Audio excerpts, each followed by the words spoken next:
Atenção! Começa agora uma teleaula de História do Ensino Médio. Você vai assistir a teleaula de número 25. Bons estudos!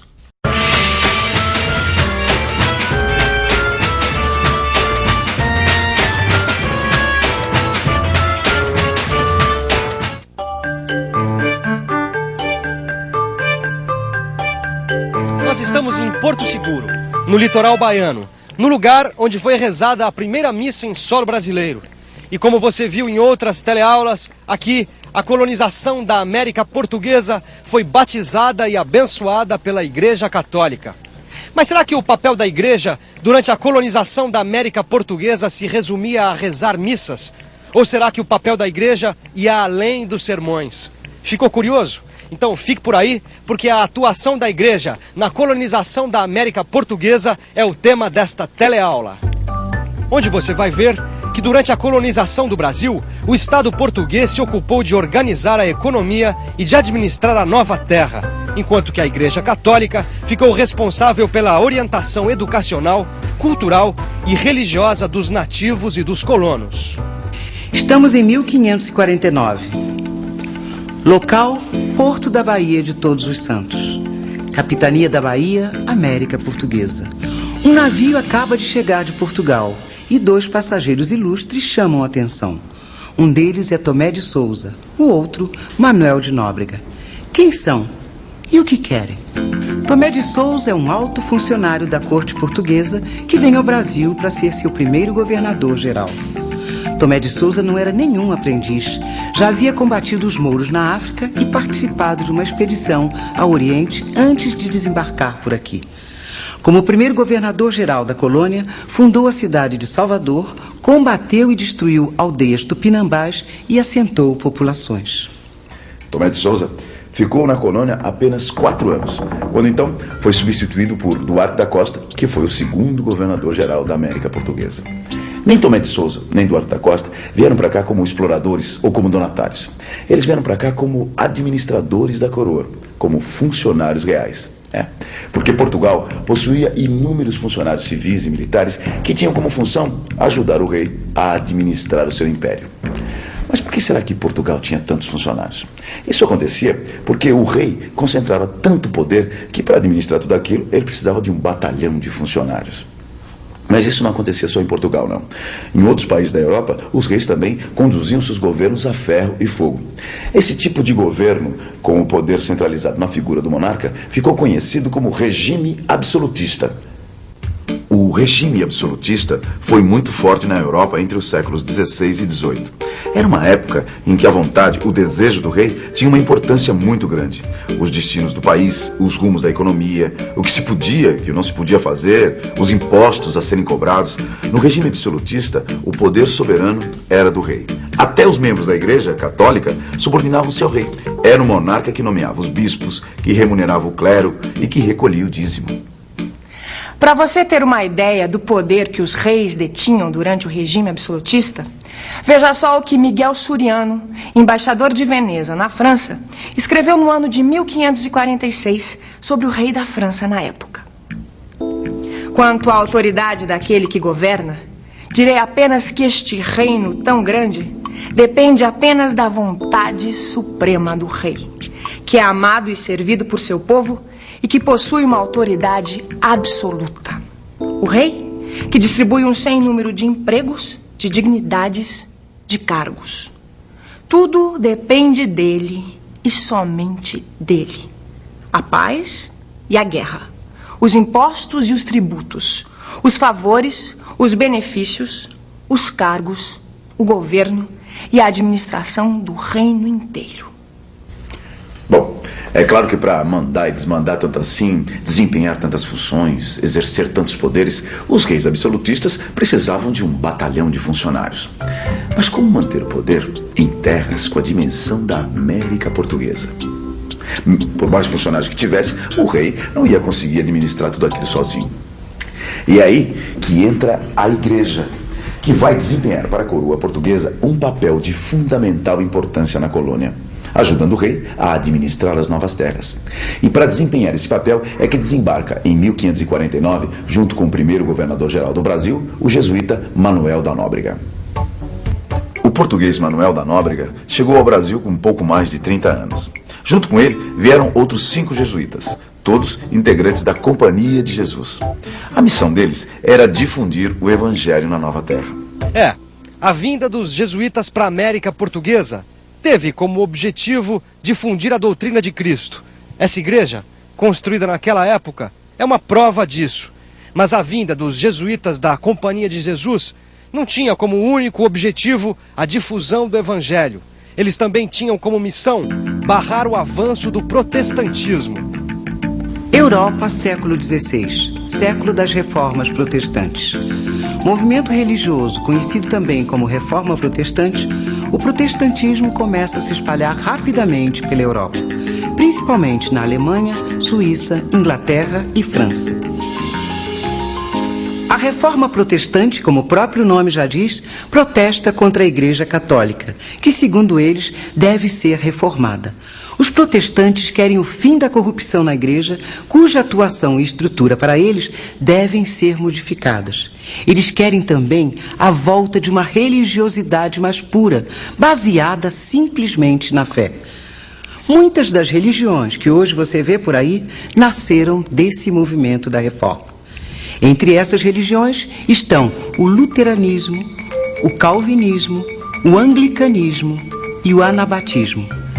É claro que a Igreja Católica não ia ficar quietinha enquanto os protestantes da Reforma fazem cada vez mais adeptos. A Igreja reage e intensifica a luta contra os protestantes. E para combater a Reforma, cria a Contra-Reforma. Com a Contra-Reforma, a Igreja firmou ainda mais o pé nas suas posições seculares. Reforçou seus dogmas, sua organização hierarquizada e mais, suas posições em países católicos como Portugal e Espanha. E mais ainda, intensificou sua luta contra as heresias e o protestantismo através do Tribunal do Santo Ofício, conhecido como Inquisição.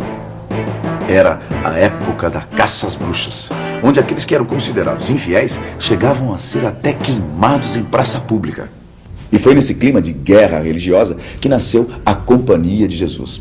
Baseada na disciplina e na organização, a Companhia de Jesus acabou se transformando numa espécie de milícia da fé, que tinha como objetivos na América Portuguesa conquistar súditos para Portugal e fiéis para a Igreja Católica. Uma missão não muito fácil naquele momento. Mas será que o jesuíta Manuel da Nóbrega conseguiu o que pretendia? Olha, Gil, Fala. pelo que eu consegui descobrir aqui no arquivo do nosso computador, o Manuel de Nóbrega agiu muito rápido, viu? Fazia só 15 dias que ele tinha chegado na América Portuguesa e a primeira escola já estava funcionando. Peraí, deixa eu ver se eu entendi. Mal ele chegou na América, ele já abriu uma escola. Não, uma não, eles abriram várias, olha aqui, ó. Nossa. Os jesuítas, na verdade, eles criaram uma rede de ensino, porque além das escolas, eles abriram colégios, abriram seminários, entendeu? Ah, vem cá, e como é que eram esses cursos, hein, Vicente? Que tipo de homem o ensino jesuítico queria formar? Um homem culto, disciplinado, defensor dos dogmas, da autoridade. E eles conseguiram o que queriam? Sem dúvida. A rede de ensino dos jesuítas e de outras ordens religiosas foi fundamental na unificação linguística, religiosa, cultural da América Portuguesa. Além disso, existiam as missões religiosas que eles criaram junto aos indígenas, em vários lugares da colônia, entendeu? Em várias regiões. E por falar na atuação dos jesuítas, onde será que eles ficavam? Em que ponto da colônia eles se instalaram? No começo, os jesuítas ficavam no litoral. Só que ficar no litoral trazia problemas. É que os índios ficavam muito expostos no contato com os europeus e no contágio com as doenças que os europeus traziam. Por causa disso, os jesuítas começaram a cada vez mais a adentrar pelo interior do território brasileiro, fundando o que viria a ser conhecido como missões. A coroa portuguesa incentivava o movimento dos jesuítas em direção ao interior, principalmente no norte do país, constantemente ameaçado por invasões. No sul do país, o movimento missionário também ganhou grande expressão. Nas missões, longe dos olhos e da proteção da coroa portuguesa, os jesuítas educavam os índios e ainda desenvolviam atividades agrícolas, o que acabou lhes dando ainda mais independência em relação ao Estado português. Mas olha, nem tudo eram flores nas missões jesuíticas. Eram constantes a invasão das missões pelos colonos em busca de escravos indígenas para suas lavouras. Contra essas invasões, alguns jesuítas chegaram a criar milícias armadas de indígenas.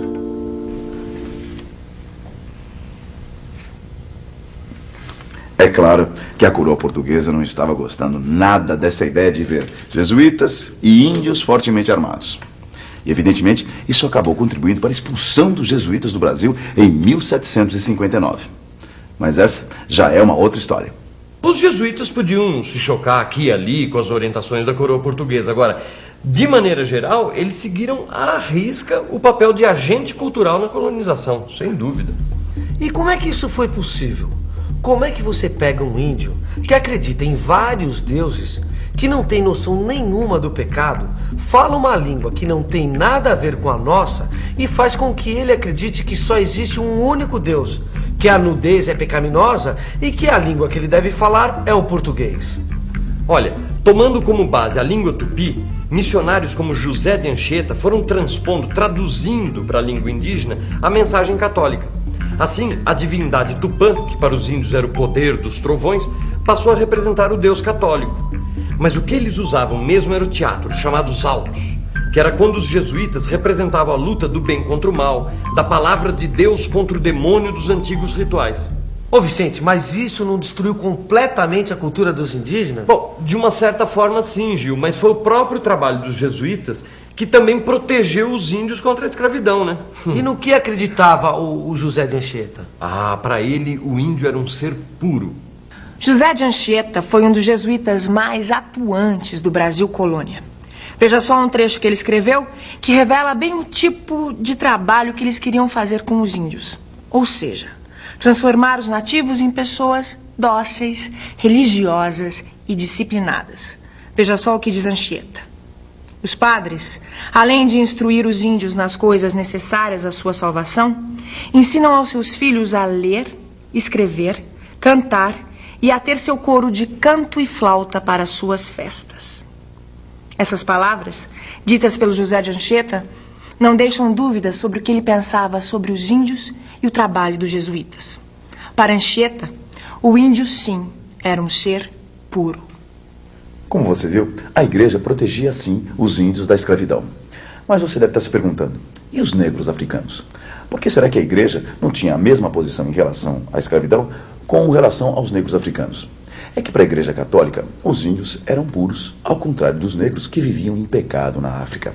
E segundo argumentava o jesuíta Antônio Vieira, a escravidão era uma forma criada pela divina providência para tirar os negros do pecado da África e trazê-los até a palavra de Deus nas terras brasileiras. E através disso, a alma do africano poderia ser salva aqui nas nossas terras. E aliás, foi através de raciocínios como esse que a escravidão pode ser aceita como uma coisa natural durante a colônia. Bem, mas por enquanto nós vamos ficando por aqui, porque agora é a hora da revisão. E atenção, se liga aí que é hora da revisão. Na teleaula de hoje, você viu como atuaram o Estado e a Igreja durante a colonização do Brasil.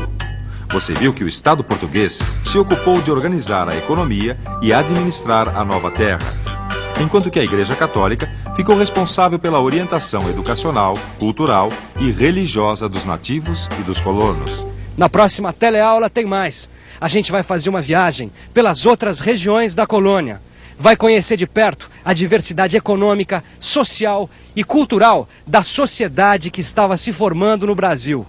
Até a próxima!